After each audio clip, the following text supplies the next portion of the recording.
नमस्कार, उत्तराखंड प्राइम में आप सभी का स्वागत है। मैं हूं आपके साथ अनु सिंह। खबरों की शुरुआत इस वक्त की बड़ी खबर से करेंगे। हरिद्वार से खबर, जहां अवैध कॉलोनियों पर अथॉरिटी का एक्शन देखने को मिला है। सुमन नगर में 6 अवैध कॉलोनियों पर बुलडोजर चला है। यहां एचआरडीए ने 70 बीघा जमीन को सील किया है। अब तक कई अवैध कॉलोनियों पर कार्रवाई हो चुकी है। तो बड़ी खबर हरिद्वार से, जहां अवैध कॉलोनियों पर अथॉरिटी का ये एक्शन देखने को मिला। सुमन नगर में 6 अवैध कॉलोनियों पर बुलडोजर चला है। तस्वीरें भी आपको दिखा रहे हैं। एचआरडीए ने 70 बीघा जमीन को सील किया। तो लगातार ये कार्रवाई हो रही है और बढ़ेंगे आगे। दिल्ली में मुख्यमंत्रियों और उच्च न्यायालयों के मुख्य न्यायाधीशों का सम्मेलन हुआ। सम्मेलन की उद्घाटन प्रधानमंत्री नरेंद्र मोदी के द्वारा किया गया। पीएम ने सम्मेलन को संबोधित करते हुए कहा कि आजादी के अमृत महोत्सव में न्यायपालिका और सरकार का दायित्व अब बढ़ गया है। कार्यक्रम में सीएम पुष्कर सिंह धामी भी शामिल हुए, तो वहीं यूपी के सीएम योगी आदित्यनाथ भी सम्मेलन में शिरकत करने पहुंचे। इस मौके पर सीएम धामी ने कहा कि उत्तराखंड धर्म, संस्कृति और अध्यात्म का केंद्र है, इसलिए जरूरी है कि इसकी गरिमा बनी रहे। इसके लिए सरकार ने सत्यापन की शुरुआत की है। सीएम पुष्कर सिंह धामी चंपावत सीट से उपचुनाव लड़ने जा रहे हैं। चुनाव की तैयारियों को लेकर भाजपा प्रदेश प्रभारी दुष्यंत गौतम से खास बातचीत की हमारे संवाददाता अविनाश तिवारी ने।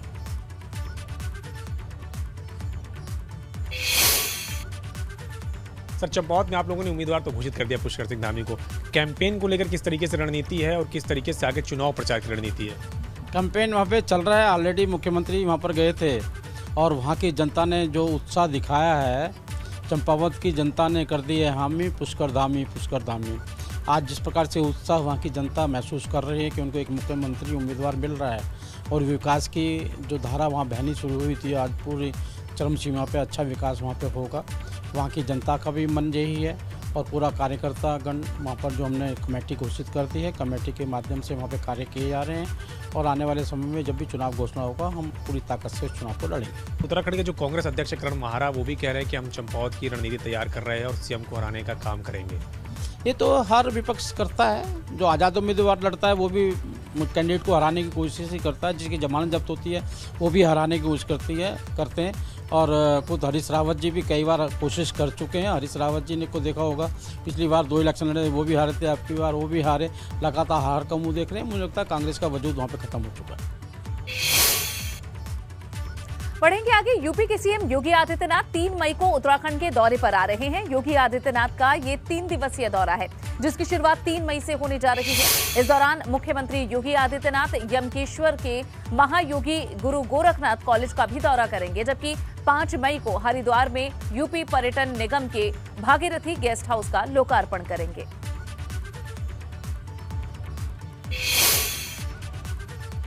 राजधानी देहरादून में अपराधियों के हौसले इस कदर बुलंद हो गए हैं कि वो दिन दहाड़े वारदात को अंजाम देने लगे हैं। बदमाशों ने 28 अप्रैल को एक ही दिन में चेन स्नैचिंग की 6 वारदातों को अंजाम दिया।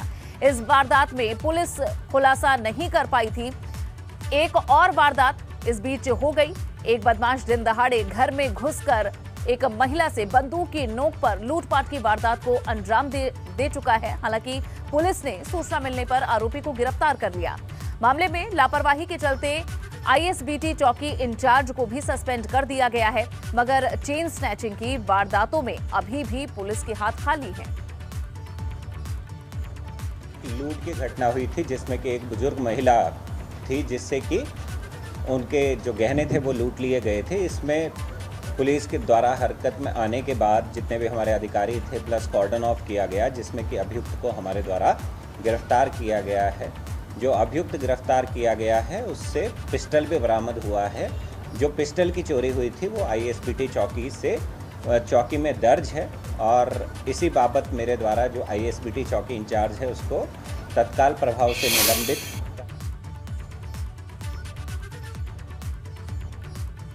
राजधानी देहरादून में अपराधियों के हौसले बुलंद हैं। एक ही दिन में 6 चेन स्नैचिंग की घटनाओं से पूरी राजधानी दहल उठी। वहीं दिन दहाड़े आज दोपहर एक बड़ी लूट हुई। हालांकि पुलिस ने उसका खुलासा कर दिया है। ऐसे में राजधानी में लगातार बढ़ रही आपराधिक गतिविधियां कहीं ना कहीं पुलिस पर भी कई सवाल खड़े कर रही हैं। अगर राजधानी देहरादून की बात करें तो लूट, चैन स्नेचिंग और चोरी की घटनाओं में लगातार इजाफा हो रहा है। वहीं आज दोपहर में हुई दिन दहाड़े लूट का पुलिस ने खुलासा कर दिया और कारण पाने पर चौकी इंचार्ज को भी सस्पेंड किया है। एसएसपी देहरादून ने बड़ी बात कही है कि जिन थानों में चैन स्नेचिंग की घटनाएं हुई हैं उनको इनपुट्स दे दिए गए हैं और ऐसे में अगर 2 दिन के भीतर इन लोगों का जो अपराधी हैं उनका खुलासा नहीं किया जाएगा तो सीधे तौर पर जो थाना इंचार्ज हैं या चौकी इंचार्ज हैं उनको सस्पेंड तक भी किया जा सकता है। ऐसे में राजधानी में बढ़ते हुए आपराधिक ग्राफ को देखते हुए पुलिस चौकन्नी जरूर है, लेकिन इतना भी तय है कि पुलिस के सामने अपराधियों के हौसले बुलंद नजर आ रहे हैं। अपने सहयोगी निशांत चौहान के साथ रवि कैंत्रा, एबीपी गंगा, देहरादून। और इस बीच एक बड़ी खबर आपको बता दें, उत्तराखंड में रुक नहीं रहे हैं कोरोना के केसेस। 24 घंटे के भीतर कोरोना के 8 नए केस सामने आए हैं। प्रदेश में कोरोना के एक्टिव केसेस की संख्या अब 102 है। तो ये एक और बड़ी खबर आपको बता रहे हैं, उत्तराखंड में लगातार कोरोना के केसेस सामने आ रहे हैं। 24 घंटे के भीतर कोरोना के 8 नए मामले सामने आए हैं और उसके बाद प्रदेश में कोरोना के एक्टिव केसेस की संख्या कुल 102 हो चुकी है। जहां ये संख्या काफी कम थी, लेकिन धीरे धीरे अब केसेस की संख्या में इजाफा हो रहा है और अब कुल संख्या 102 हो चुकी है।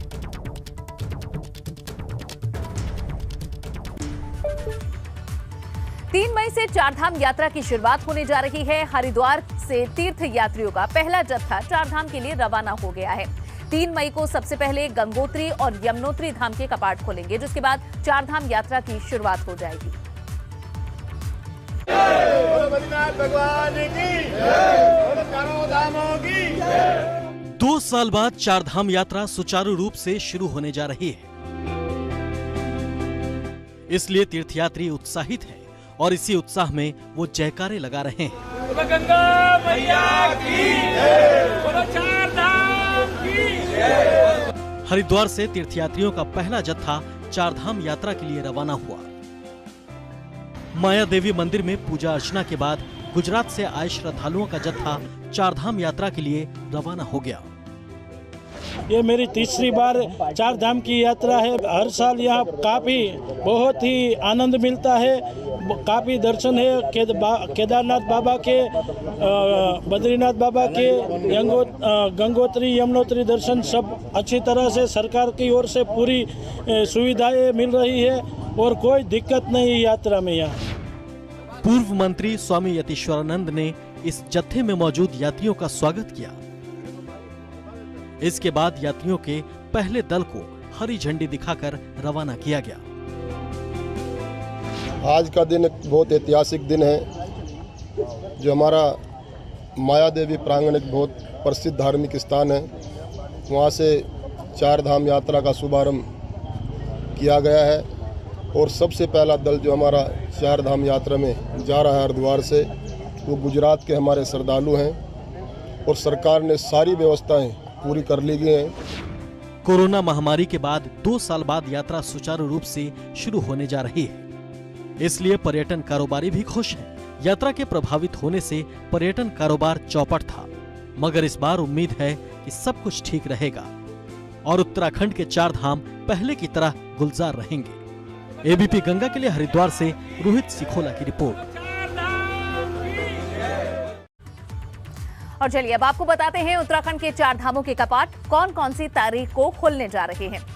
गंगोत्री यमुनोत्री धाम के कपाट 3 मई को खुलेंगे। गंगोत्री धाम के कपाट 3 मई की सुबह 11:15 बजे खुलेंगे, जबकि यमुनोत्री धाम के कपाट 3 मई को दोपहर 12:15 बजे खोल दिए जाएंगे। उधर केदारनाथ धाम के कपाट 6 मई को सुबह 6:25 पर खुलेंगे, तो वहीं बद्रीनाथ धाम के कपाट 8 मई को सुबह 6:15 बजे खोल दिए जाएंगे। तो चारों धामों के कपाट कब और किस समय खुलेंगे, ये जानकारी भी।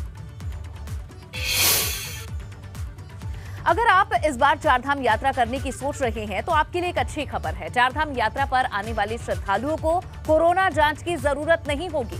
मुख्य सचिव एसएस संधू ने इस पर स्थिति साफ कर दी है। मुख्य सचिव ने कहा है कि जो यात्री चारधाम यात्रा पर आएंगे उन्होंने कोरोना रिपोर्ट उन्हें दिखाने की जरूरत नहीं होगी।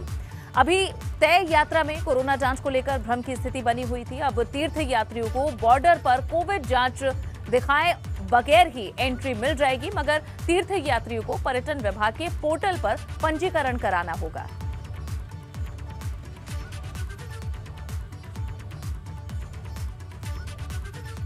टॉयलेट्स की स्थापना हुई है।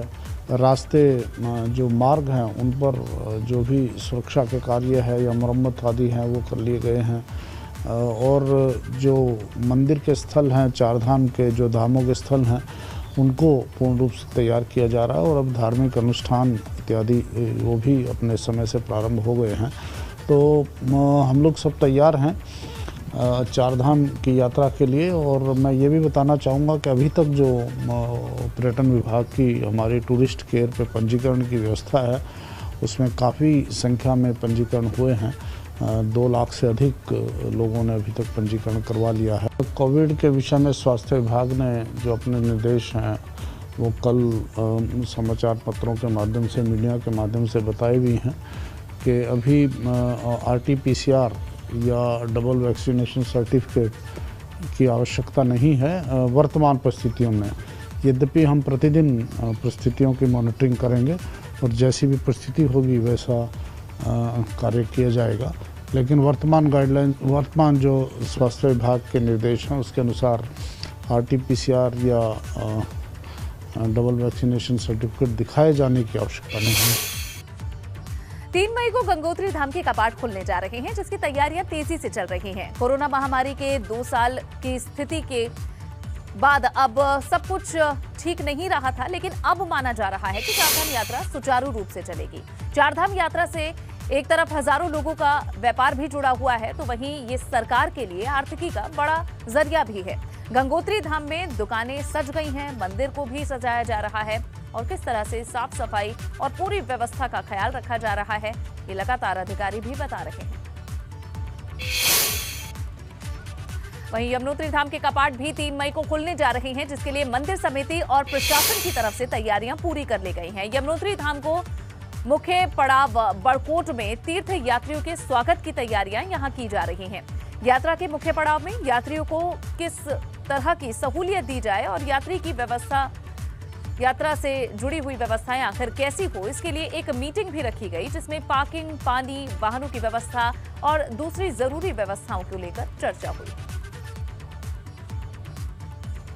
यात्रा व्यवस्था के लिए मीटिंग रखी गई थी। इसमें व्यापार मंडल, जल संस्थान, NH, PWD सभी विभागों को बुलाया गया और सभी से अनुरोध किया गया कि ये जो यात्रा जो चलती है इसके लिए आप अपनी व्यवस्था बनाए रहें। जो पुलिस विभाग भी था और जल संस्थान को कहा गया कि आप पानी की व्यवस्था करें, NH अपनी रोड की व्यवस्था करें और पुलिस प्रशासन जो है वो हर समय सब पे नज़र रखे कि कोई असामाजिक तत्व यहाँ न घुस पाए। गंगोत्री यमुनोत्री के बाद 6 मई को केदारनाथ धाम के कपाट खुलने जा रहे हैं, जिसकी तैयारियां भी आखिरी चरण में हैं। डीएम मयूर दीक्षित ने यात्रा की तैयारियों का जायजा लिया। डीएम और एसपी ने यहां अगस्त मुनि से लेकर गौरी कुंड तक यात्रा तैयारियों और व्यवस्थाओं का जायजा लिया। डीएम ने कहा कि यात्रा से संबंधित सभी विभागों को अपने काम तत्परता से पूरे करने के निर्देश दिए गए हैं। वहीं चारधाम यात्रा मार्ग पर स्वास्थ्य विभाग की तरफ से भी तैयारियां की जा रही हैं। इस बार तीर्थ यात्रियों की संख्या में काफी बढ़ोतरी की उम्मीद है, इसलिए पहले से ही स्वास्थ्य व्यवस्था पुख्ता की जा रही है। स्वास्थ्य विभाग ने चारधाम मार्गों पर ECG कराने की व्यवस्था की है, ताकि हार्ट से संबंधित किसी परेशानी के समय जांच की जा सके। इसके साथ ही यहाँ रोटेशन पर एक्सपर्ट डॉक्टर्स की ड्यूटी भी लगाई गई है। चारधाम यात्रा की हमारी तैयारियां पूरी हैं। हमने डॉक्टर्स की ड्यूटी लगा दी है, रोटेशन वाइज हमने डॉक्टर्स की ड्यूटी लगाई है।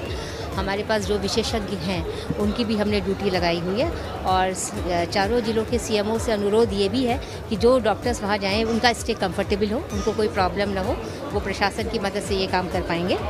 और हमने इस बार ये भी किया है कि रास्ते में जहाँ पर किसी को हार्ट की कोई प्रॉब्लम होती है तो उसके लिए ECG भी रहे, ताकि समय रहते ये पता चल सके कि कोई स्ट्रोक का खतरा तो नहीं हो रहा है। तो ये कुछ चीज़ें हम कर रहे हैं। उत्तराखंड को तंबाकू मुक्त करने के लिए अभियान की शुरुआत की गई है। इस अभियान में 95 ब्लॉक, जिला हेडक्वार्टर और साथ ही नगर निगम क्षेत्रों में 115 स्थानों पर गोष्ठियां होंगी। इन गोष्ठियों में स्वास्थ्य विभाग, शिक्षा विभाग और पंचायती राज विभाग के लोग शामिल होंगे। उत्तराखंड में करीब 26% लोग तंबाकू का सेवन करते हैं। हमारे जो 95 ब्लॉक हैं, हमारे जो जिला हेडक्वार्टर हैं और जो हमारे नगर निगम क्षेत्र, यहाँ पे 115 स्थानों पे एक दिन के सम्मेलन और संगोष्ठियाँ की जाएंगी, जिसमें कि हम वहाँ के स्वास्थ्य विभाग को, शिक्षा विभाग को और पंचायती राज विभाग को, NGO को, सबको बुलाएंगे और वहाँ के सांसद, वहाँ के विधायक लोग उसमें रहने वाले हैं और एक बड़ा अभियान लेने कि हमको उत्तराखंड को तंबाकू। टिहरी पहुंची राज्य महिला आयोग की अध्यक्ष कुसुम कंडवाल ने अधिकारियों के साथ समीक्षा बैठक की। इस दौरान जिले में महिला उत्पीड़न के बढ़ते मामलों को लेकर चिंता जताई गई। महिला आयोग की अध्यक्ष ने अधिकारियों से कहा कि गांवों में जाकर कैंप के जरिए जागरूकता कार्यक्रम चलाए जाएं। टिहरी जिले में पिछले कुछ समय से बच्चों के साथ भी उत्पीड़न के मामले बढ़ रहे हैं। आज मैंने टिहरी जिले में सभी अधिकारियों के साथ मैंने बैठक रखी है, क्योंकि मैं जब से महिला आयोग की अध्यक्ष बनी तो पहली बार टिहरी जिले में आना। वैसे मैं प्रत्येक जिले में मेरा जाने के कार्यक्रम बन रहे हैं और जिस प्रकार से आज सभी अधिकारियों के साथ चर्चा की जाती है, क्योंकि महिला अपराध सहन नहीं किए जाएंगे। अल्मोड़ा में सरोवर योजना की कवायद तेज हो गई है। इसी को लेकर डीएम ने प्रबंधन समिति की बैठक ली। इस योजना को लेकर जिले से 102 प्रस्ताव मिले हैं, जिसके तहत अमृत सरोवर योजना पर काम हो रहा है। डीएम ने कहा कि जो प्रस्ताव छूट गए हैं उन पर काम करने के लिए अधिकारियों को निर्देश दिए गए हैं। जिला स्तरीय समिति की प्रथम बैठक आयोजित की गई थी। इसमें सभी विकास खंडों को जो लक्ष्य दिए गए थे उसमें लगभग 102 साइट का सिलेक्शन होकर जनपद में सभी खंड विकास कार्यालयों से भिजवाया गया है। जिला स्तरीय समिति के द्वारा आज उसमें से कुछ जो बड़े प्रोजेक्ट्स हैं उनको फाइनल किया गया है और जो छोटी साइट्स हैं उनमें पुनः सर्वे करने के लिए निर्देश दिए गए। गर्मी बढ़ रही है, ऐसे में जंगलों में पानी की किल्लत होने लगी है। इसे लेकर कॉर्बेट टाइगर रिजर्व में वाटर होल्स बनाए गए हैं। इन वाटर होल्स में कुछ तो कुदरती हैं, जबकि कुछ को पार्क प्रशासन की तरफ से बनाया गया है। पार्क प्रशासन की टीम वाटर होल्स को पानी भरकर रिजर्व भी करती है, जिससे इसमें पानी खत्म ना हो।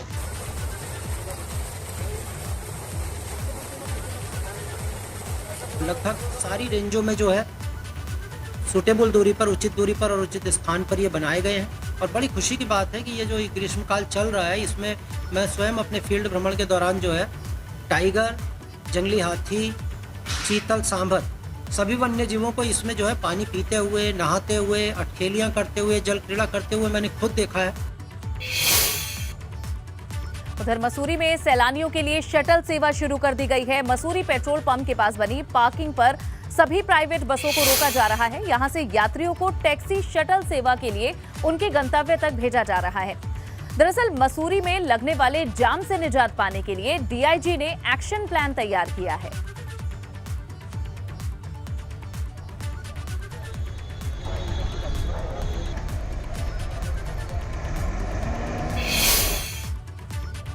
ईद त्योहार को लेकर रुड़की के अंदर एसएसपी ने व्यापारियों, पार्षदों समेत समाज के जागरूक वर्ग के लोगों के साथ एक मीटिंग की। इसके साथ ही ईद पर्व को लेकर उनसे सुझाव भी मांगे गए। एसएसपी ने कहा कि पुलिस की पूरी कोशिश है कि ईद पर्व शांतिपूर्ण तरीके से संपन्न हो।